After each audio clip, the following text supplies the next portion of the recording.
What up, Raphelitos? Welcome back to my channel. This is Raphael Nation Medicine.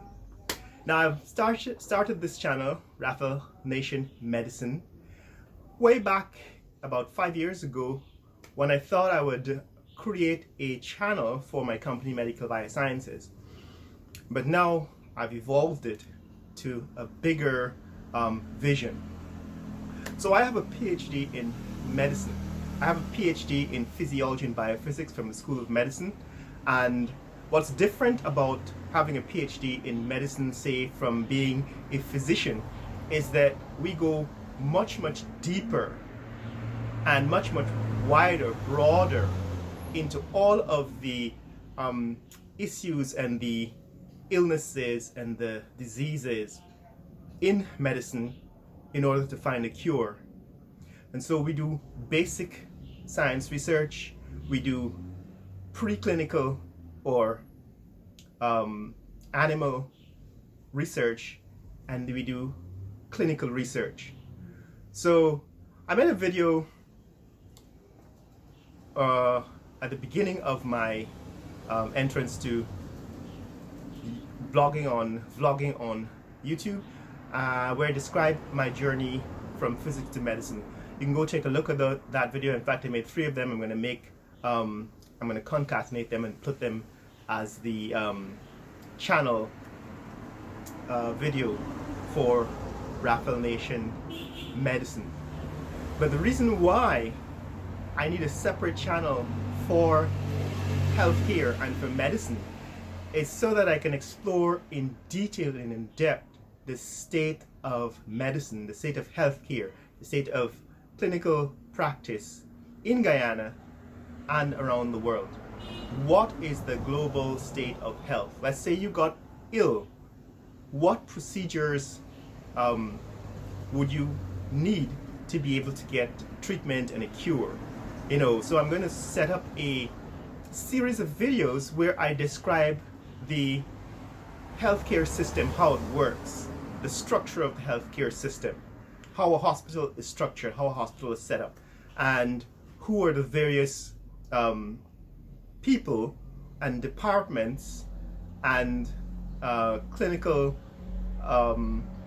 specialties that you will encounter in a hospital system and how they operate, right? So the whole idea behind this channel is to find all of the problems in healthcare and simply expose them, explode them, deconstruct them, and explain them, and then show you how they're solved.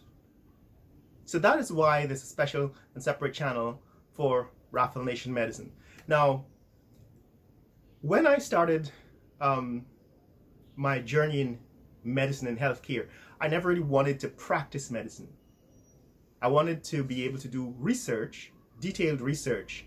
And so I spent many years doing several different rotations in both clinical and preclinical medicine. So I did, in fact, when I started out, I did rotations in radiology, anesthesiology, pharmacology, physiology, and cardiology, neurosurgery, and cancer research, oncology. So I did all of these research rotations to be able to get a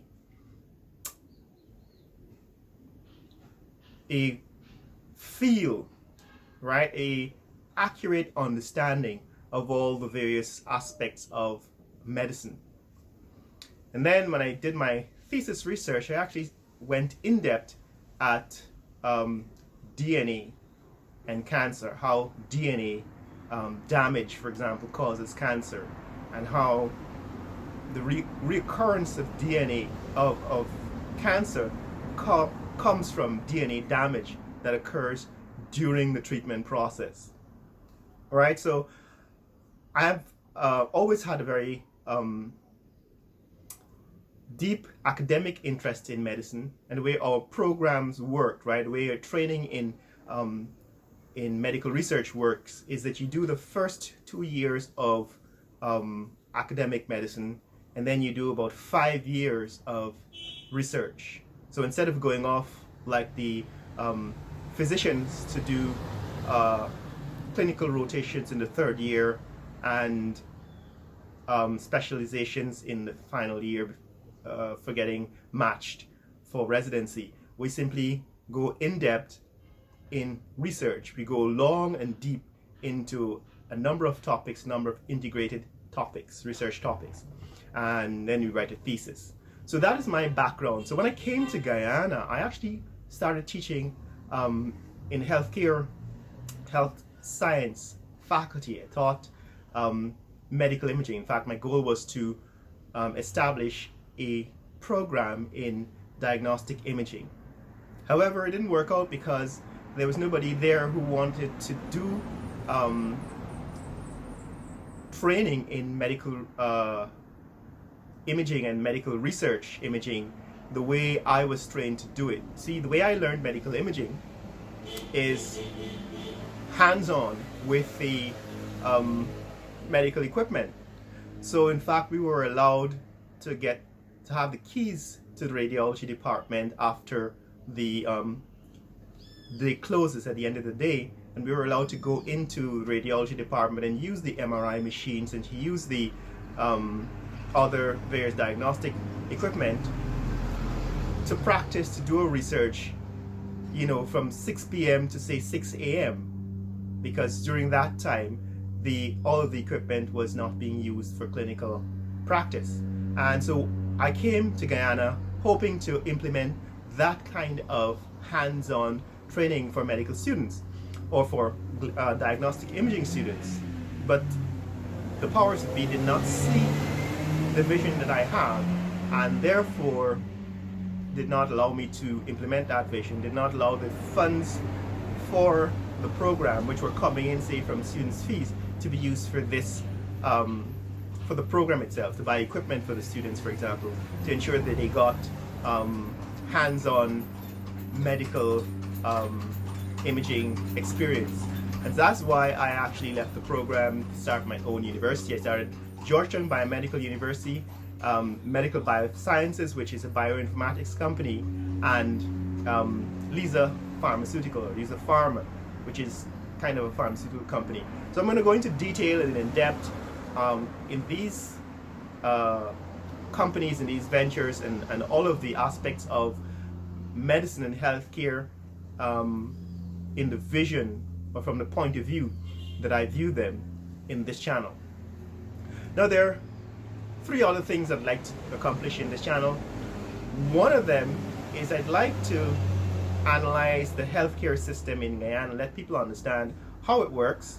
In other words, what are the flaws? There are people who complain, for example, in Guyana that they don't get the kind of attention, the kind of care and respect from physicians and the nurses in the healthcare system in Guyana. And we want to ask why and how does that happen? Is it because the private hospital system is out to make money and therefore is treating patients like piggy banks?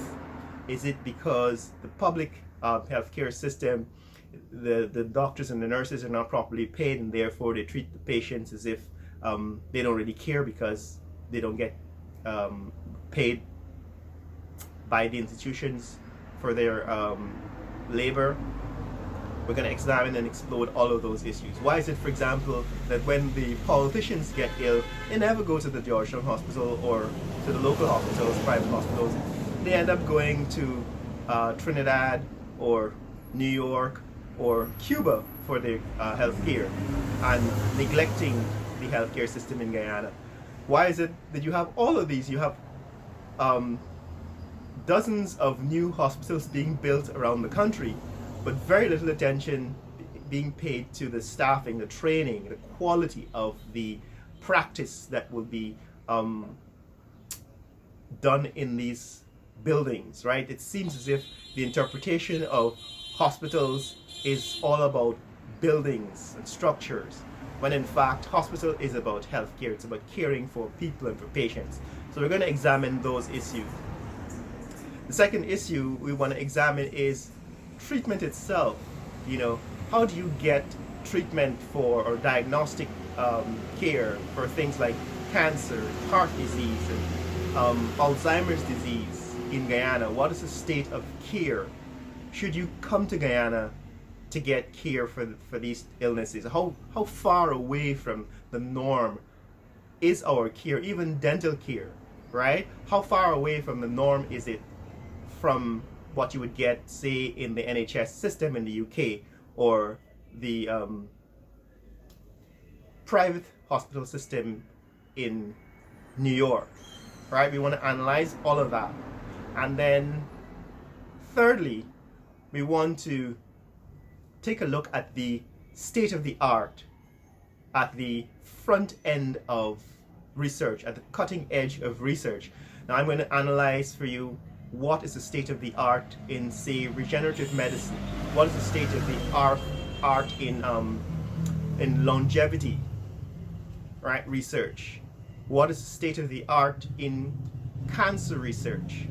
By analyzing, by looking at some of the most recent and cutting edge research publications using the analytical skills that I have been taught and which I can teach you how to read these technical papers, these research papers in the New England Journal of Medicine, for example, or in Lancet and in Nature and Science, to figure out where we are, what is real, what is not, and what is the future of medicine and healthcare in the world and as a species. What, for example, is the future of AI, artificial intelligence in medicine? You know, in merging humans and robots, for example. What's the future of that aspect of research and billions of dollars going into that kind of that direction? You know, for example, Elon Musk is doing research into Neuralink. He wants to merge, he wants to put a brain implant that lets you communicate with the internet directly. What's the future of that? What are the risks and what's the potential for success? I mean, some of this stuff is just way out there and needs to be analyzed. Some of it is just neurodivergent ideas about the future of the human race, and we want to analyze all of that on this channel. So this is Raphael Nation Medicine.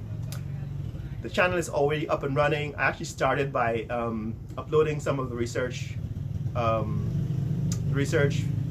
papers that my students did for their final year projects. I never really got around to finishing uploading those research presentations.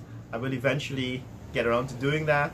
But the idea is to build a channel for all things medicine here in Guyana and around the world globally, and to give people who are interested in this subject a platform to access this information and to discuss it and to share their knowledge of it. I have a lot of plans, for example, for bush medicines in Guyana, and exploring the efficacy and obtaining the knowledge, you know, that the native people, the Amerindians have, and Africans have, and Indians have in